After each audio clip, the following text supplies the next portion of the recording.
Hey, folks, welcome to InTheMoneyStocks.com's live trading action video. My name is Gareth Soloway, Chief Market Strategist here. Today's date is Wednesday, March 27th, 2019. Let's take a look at the semiconductors today. It's pretty much the weakest area out there, even though markets are bouncing off of their lows, still down across the board. But the SMH has led this decline. And you can see really since this big pop here on the daily chart, it has been almost a vertical drop. Now notice you're right into the 20 moving average here. So the 20 MA is keeping this supported. You can see a couple days ago we tagged it as well. Today we pierced it. We made a lower low. That does not bode well for the overall price of the SMH. Ultimately, whether it holds today or not, this 20 moving average is going to break, and your next target is very easily seen here. Take a look. Pivot point, and then right above it at the 100 level is your 50 and your 200 moving averages. That is where you're headed, and you likely will see that within the next week. So there is more downside on the semiconductors. Again, if you think about it, it had such a massive run. It shouldn't come as a great surprise that you're going to see a little bit more downside before you get any sort of potential bounce higher. But again, that is your target. I'm going to look to be a potential cover on my shorts on the SMH right around that 100 or pierce of 100 level on the SMH, and then should be pretty nice profits in that regard. A couple other stocks I'm keeping an eye on. Apple's still fighting today after getting slapped down the last couple days. It's bouncing a little bit higher. Continues to kind of hover here right around this former gap fill level. I still think it's going lower though, folks. So the couple levels I'm watching very closely, you have a gap fill, former gap fill, pivot.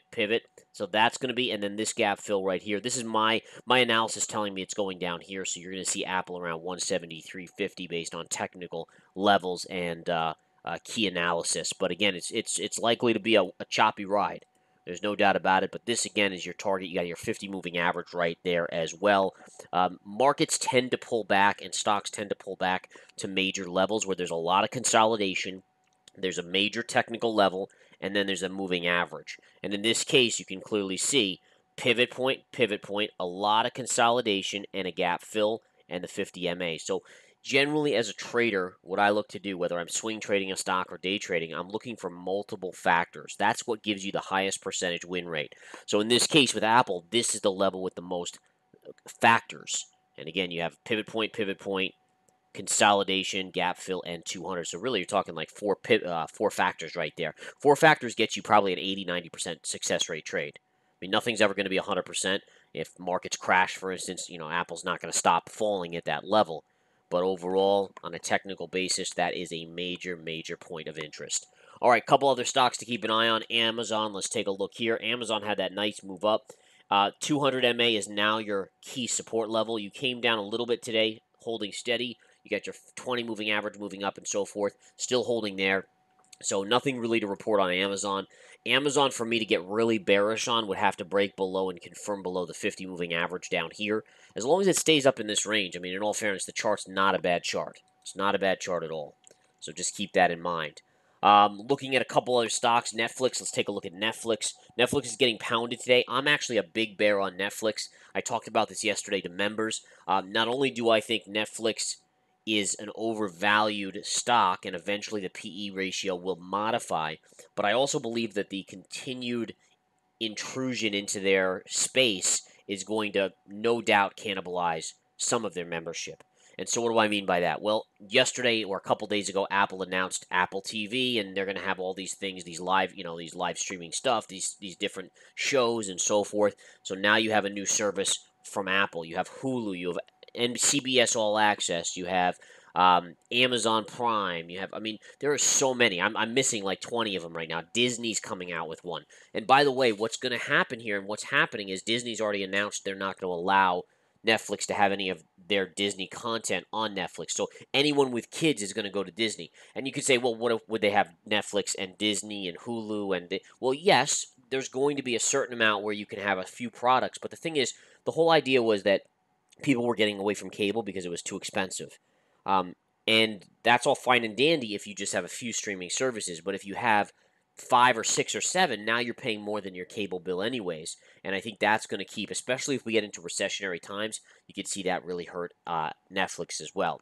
On a technical basis, you could see you had basically a pivot top. Look at this, folks. Most people don't see this stuff, but pivot point, pivot point, and if you connect those two lines, you get the exact high of the latest push. And then look at the nice sell here. Now you're hovering right at the 50 moving average. I think you're going down to at least the 200. Ultimately, I think you're going to go much, much lower. You want to know where I think you're going to go? Look at this pivot high. Put a trend line right there. There's a gap fill right there. And what is it at? It's at the 300 even number. So in my opinion, probably in the next month, you will see a dump on Netflix down to about 300 or a pierce of 300. Once you get there, you'll see some major support, but I think it's got to at least test that 300, fill that gap, touch that retrace level, and then you could see if you're going to get a little bit of a bounce. All right. Again, markets are kind of hovering here. If we bring up the spiders chart, you can see spiders are just down $1.60 and change, which is a decent drop, but we were down over about 2.5 at one point. So we're about not quite. Well, actually, we're over $1 off the lows. So we were down about 3 at the lows. Pretty significant drop there. But again, we have bounced significantly. If I go to the intraday, you can see there was a little buy program that hit on some rumors hitting the market. Take a look here on the intraday. So see this big green candle here. Now we are retracing off of it. Now, granted, this is all an inside bar bearish pattern on the spiders intraday, so we'll see if it plays out. I don't know if the volume's heavy enough, 42.7 million for that bearish pattern to play out today, but it likely could play out in the coming days. Just a bigger zoom out here. I just want to show you this, guys. You can clearly see pivot low, and pivot low. So this is the new level to beat in the market, right below 278. Watch that. Remember it. If this market does break that level and really holds below it for a certain amount of time, you're going to go much, much lower. Based on charts, if you do take that level out, you should go all the way down to about 274.5. That's your next big support level. So that's a good one to watch and a good thing to remember. So it's about $1.50 and change lower than current levels if we get back down there. If we get below, watch for a breakdown, and then you're going to 274.5. All right, guys, have a great one as always. New trades coming out in the Research Center and in the options alerts. Get in there. Let's make some money. Take care.